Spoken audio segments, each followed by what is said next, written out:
Граѓаните од општините во Кочанската котлина без протести на работниците и други манифестации и обележија на меѓународниот ден на трудот.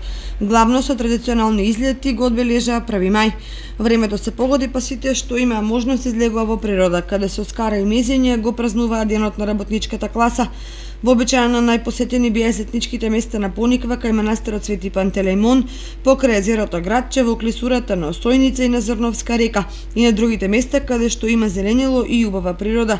Оние кои ги сакаат туристичките патувања го поврзаа викендот со празничниот ден и ги посетија атрактивните градови во Грција, Италија, Турција, како и познатите спа центри во Бугарија, Србија и Црна Гора.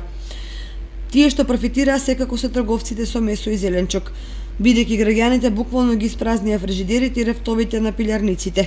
Специјалните првомајски попусти овозможија свинско месо да се купи од 190 до 240 денари за килограм, што се покажа како одличен трговски потек.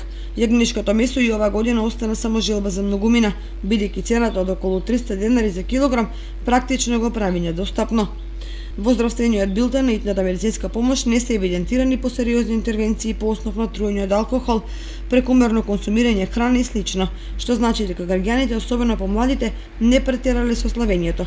Од полициската станица Кочани велат дека и возачите главно биле примерни во сообраќајот, зашто потврда е фактот дека не се случиле сообраќајни несреќи. Инаку на многу места на отворено чадеа огнови кои се забранети. Сепак противпожарната служба немаше потреба да интервенира. Единствено за одбележување е интервенцијата во градската депонија, каде намерно е подметнат пожар, меѓутоа истиот не е поврзан со првомајските празнувања.